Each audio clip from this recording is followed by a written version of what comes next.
नमस्कार, मी रेखा पीस रेकीतर्फे सगळ्यांचे स्वागत. आजच्या व्हिडिओमध्ये मी तुम्हाला सांगणार आहे की आपल्या शरीरातले पंचकोश आणि त्या पंचकोशाचा या रेकीशी संबंध. तर पंचकोश म्हणजे काय? तर आपले शरीर आपल्याला हे जे समोर दिसते आहे, हे शरीर पंचकोशांनी तयार झालेले आहे. तर 5 कोशांचं आपण आता बघूया की कुठले कुठले पंचकोश आहेत. पंचकोशमध्ये पहिला कोश आहे तो अन्नमय कोश, मग आहे प्राणमय कोश, मग मनोमय कोश, मग विज्ञानमय कोश आणि त्याच्यानंतर आहे आनंदमय कोश. तर आपला सगळ्यात पहिला कोश आहे त्याच्याबद्दल आपण आधी बघूया.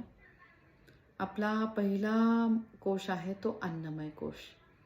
तर अन्नमय कोश म्हणजे तुम्हाला लक्षात असेल की तो आपण जे काही अन्न खातो त्याच्याशी संबंधित आहे.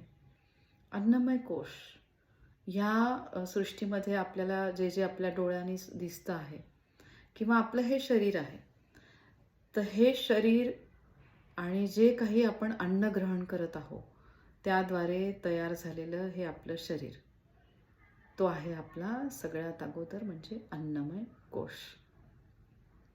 तुम्ही जसं खाता त्याप्रमाणे तुमचं शरीर तयार होतं. तर थोडक्यात जे स्थूल शरीर आहे, तुम्हाला जे समोर दिसत आहे, तो तुमच्या शरीराचा पहिला कोश झाला म्हणजे अन्नमय कोश. आता अन्नमय कोशाच्या बाहेर त्याच्यानंतरचा दुसरा म्हणजे त्याच्या आतला म्हणू शकता तुम्ही कोश, तो आहे तुमचा प्राणमय कोश. आता प्राण म्हणजे त्याच्यामध्येच आलं बघा. प्राण म्हणजे आपण जे श्वास घेतो, उच्छ्वास घेतो, प्राणमय कोश. आता हा जसा स्थूल शरीराशी संबंधित अन्नमय कोश आहे, तसा प्राणमय कोश त्याच्याबद्दल मी तुम्हाला सांगू इच्छिते की हे जे बाकीचे कोश आहेत हे दिसत नाहीत. हे कोश आपल्याला दिसत नाही. जसं आपण अन्नमय कोश बघू शकतो, आपण जे खातोय किंवा आपण म्हणजे अन्न ग्रहण करतो आणि त्याद्वारे आपल्याला कळतं की आपलं शरीर हे असं आहे. आणि मग नंतर प्राणमय कोश आहे. तर ह्या प्राणमय कोशाचा आणि रेकीचा अगदी जवळचा संबंध. म्हणजे बघा, जसं आपण ज्याप्रमाणे अन्न ग्रहण करतो त्याप्रमाणे तशा लहरी आपल्या शरीरातनं व्हायला लागतात. मग जसं आपण म्हणजे जसं तुम्ही पदार्थ ग्रहण करता तशा लहरी आपल्या म्हणजे चैतन्य शक्ती आपल्या शरीरातनं व्हायला लागते. आता तुम्ही म्हणाल की परत चैतन्य शक्ती काय? तर चैतन्य शक्तीच म्हणजे रेकी शक्ती, प्राणशक्ती. आणि ही चैतन्य शक्ती तुम्ही बघाल किती आपण शिजवलेले जास्त पदार्थ खातो आणि जेव्हा तुम्ही रॉ फूड खाता, रॉ म्हणजे जसं तुम्ही म्हणू शकता की विविध फळं किंवा सॅलडच्या रूपामध्ये जेव्हा तुम्ही काकडी, गाजर, बीट हे जेव्हा घेता आणि मग तुम्ही अनुभवा की तुमची चैतन्य शक्ती कशी आहे किंवा तुम्हाला जाणवेल की तुमचा प्राणवायू तुम्हाला जास्त जाणवत आहे किंवा तुमच्या एनर्जी लेवल्स ज्याला म्हणू शकतो आपण, लाईफ फोर्स एनर्जी जास्त जाणवते आहे. आणि जसं आपल्या याच्यामध्ये जसं आपले ऋषी मुनी त्यांच्या ह्याच्यात दिलेलं आहे की ही लोक सगळी कंदमुळं वगैरे खाऊनच राहायची आणि मग आपण बघायचो की कितीतरी वर्ष ती जगायची आणि त्यांची ध्यान धारणा वगैरे सुरू होती. तर आपण आहोत मनुष्य जन्म म्हणजे आपण याच्यातच आपण ह्या भोगविलासमध्ये अडकून पडलेलो आहोत. म्हणजे थोडक्यात आपण विचार करत असतो की काय अन्न खायचंय, काय अन्न, काय शिजवायचं, काय नाही. बरं, मग मी ते तिकडचं खाल्ल्यावर आणि ही तृप्तता नाही आहे. म्हणजे एकदा एक पदार्थ खाऊन झाले नाही, अजून तिकडचा आपल्याला खायचा आहे. म्हणजे आपण विचार करत असतो की नाही, हा झाला की तो पदार्थ, तो झाला की तो. म्हणजे बघायला गेलं तर आपलं एवढंसं छोटंसं पोट आहे आणि त्यासाठी पण आपण हे करत असतो की नाही, आता हे खाऊन झालं, आता पुढच्या वेळेस आपण तिकडचं खाऊ, हे करूया. तर स्वतःहून आपण आपली प्राणशक्ती कमी करत आहोत. जेव्हा विविध ठिकाणचे पदार्थ तयार होऊन मग ते आपल्यापर्यंत पोहोचतात, स्विगी झालं, झोमॅटो, हे वेगवेगळ्या ठिकाणचे पदार्थ आपल्याला मिळतात आणि ते ज्या भावनेने तयार केलेले असतात, म्हणजे घाईघाईत वगैरे कोणाला काही टेन्शन असेल त्या ह्याच्यात ते पदार्थ तयार झालेले असतात आणि मग तशी ती ऊर्जा त्या पदार्थांद्वारे येते आणि ती आपण तशीच ग्रहण करतो.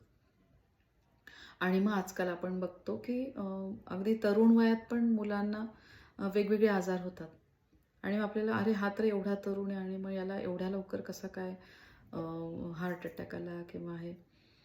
तर हे जेव्हा म्हणजे ह्या गोष्टी घडायला लागतात त्याच्या मागे म्हणजे काय कारण असेल तर हे हे एक कारण असू शकतं. अगदीच असं तसं नाही, पण हे पण एक कारण असू शकतं.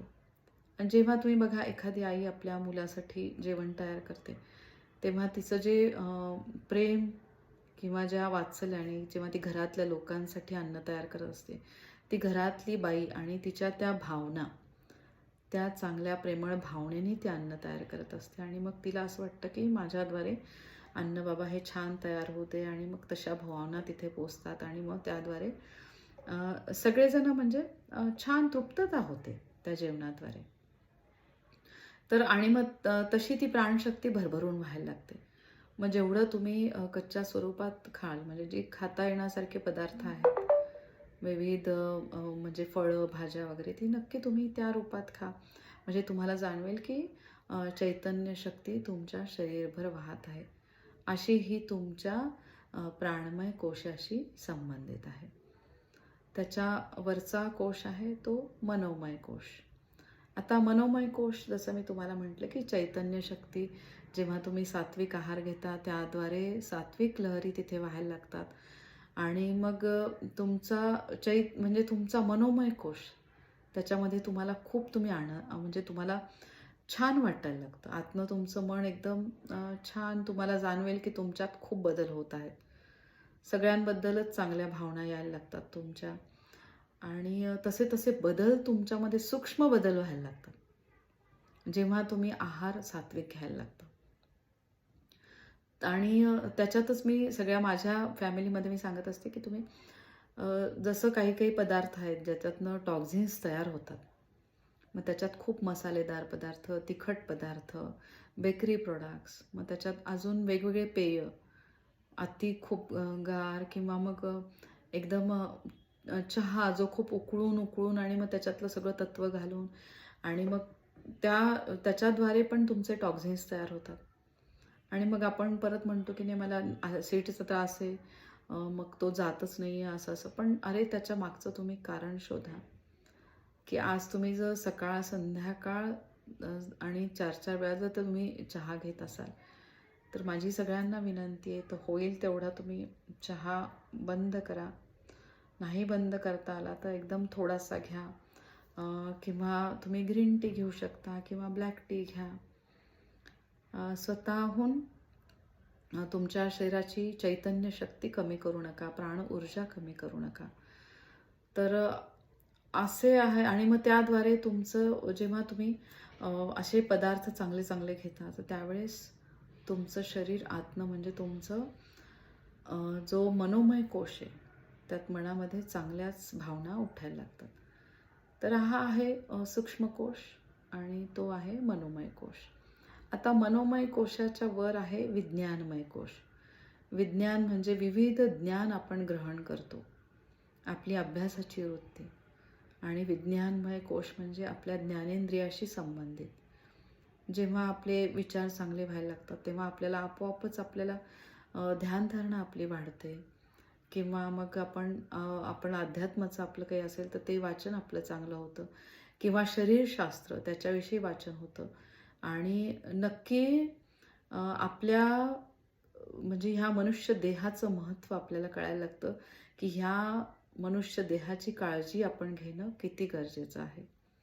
आणि त्या सगळ्या गोष्टी घडत असतात ह्या विज्ञानमय कोशामुळे की ह्या विज्ञानमय कोशामध्ये ज्ञानेंद्रिय म्हणजे आपले 2 डोळे, 2 कान, मग तोंड आणि नाक याच्यातनं आपल्याला सगळं कळतं की आपण किती गोष्टी आपल्याला ग्रहण करता येतात, किती चांगल्या गोष्टी आपण शिकू शकतो, शिकवू शकतो, आपल्याद्वारे कोणाचे आपण कल्याण करू शकतो.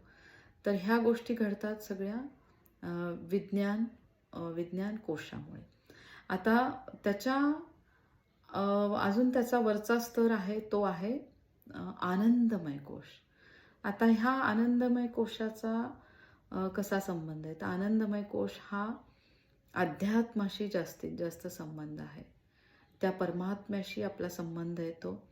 जेव्हा ही सगळी कोश म्हणजे अन्नमय कोश आपण व्यवस्थित अन्न ग्रहण करतोय, वेळेत करतोय. मग त्याद्वारे आपली प्राणशक्ती म्हणजे प्राणमय कोशामधली चैतन्य शक्ती भरभरून वाहत आहे. त्याद्वारे मनामध्ये आपले चांगले विचार येत आहेत आणि विज्ञानमय कोशाद्वारे आपले चांगले चिंतन, मनन होत आहे. आपण दृष्टीने आपण सगळं करत आहोत आणि त्याद्वारे आपल्याला परमात्म्याशी आपण जोडल्या जायला लागतो. परमात्म्याशी म्हणजे अध्यात्माचा आपला प्रवास, की ह्या मनुष्य जन्माद्वारे आपल्याला काय काय करायचं आहे, कुठल्या गोष्टी करायच्या आहेत. रोजच्या आपल्या नित्यनियमातल्या गोष्टी करून अजून आपल्याला काय करायचं आहे. तर असे आहेत हे आपले पंचकोश आणि त्याच्याशी असलेला रेकीचा संबंध. रेकी मग त्याद्वारे तुमची रेकी जेव्हा तुम्हाला हे तुमचे कोश तुम्हाला जेव्हा कळतात, चांगले काम करतात, तर त्याद्वारे रेकीद्वारे ही वैश्विक शक्ती भरभरून तुमच्या शरीरातनं व्हायला लागते आणि मग आपल्याला लक्षात येतं की माझ्या चैतन्य शक्तीत वाढ होते, माझ्या कार्यक्षमतेत वाढ होते आणि ह्या कोशांचं आपण जास्तीत जास्त कोश आपले छान सक्षम व्हायला लागतात. तर असे हे आपले पंचकोश. नक्कीच तुम्हाला माहिती मिळाली असेल. या पंचकोशांविषयी अजून माहिती देण्यासाठी मी तुम्हाला पुढच्या व्हिडिओमध्ये मी तुम्हाला अजून त्याची माहिती देते. आत्ताचा व्हिडिओ तुम्हाला आवडला असेल तर तुम्ही नक्की लाईक करा, तुमच्या जवळच्या नातेवाईकांना पाठवा. सगळ्यांना माहिती होऊ द्या की पंचकोश म्हणजे काय, ही चैतन्य शक्ती म्हणजे काय आणि त्याचा ह्या मनुष्य योनीशी असलेला संबंध. आणि तुमच्या जर शंका असतील तर नक्की तुम्ही कमेंटला टाका. आणि माझ्या रेकी ग्रँडमास्टर वासंतीताई अभ्यंकर जसे यांचे मला भरभरून आशीर्वाद येत आहेत, तसे माझ्याद्वारे सगळ्यांना मिळू दे ही माझी श्री स्वामी समर्थ चरणी मनापासून प्रार्थना. आत्तापर्यंत मी 28 रेकी मास्टर तयार केलेले आहेत. त्या रेकी मास्टरद्वारे पण रेकीचे अटेंडमेंट सुरू आहेत. वासंतीताईचे भरभरून आशीर्वाद माझ्या पूर्ण रेकीतल्या फॅमिलीला मिळत आहेत आणि माझ्याद्वारे माझ्या रेकी मास्टर्स ज्या आहेत त्या सगळ्यांद्वारे हे कार्य सुरू आहे. वासंतीताईंचे स्वप्न प्रत्येक घरामध्ये एक रेकी मास्टर असावा आणि त्याद्वारे त्या घरातल्या सगळ्या लोकांना या शक्तीचे आशीर्वाद मिळू दे. ही जशी त्यांची इच्छा ही माझी पण इच्छा. सगळ्यांचे कल्याण हो. श्री स्वामी समर्थ. जय जय स्वामी समर्थ.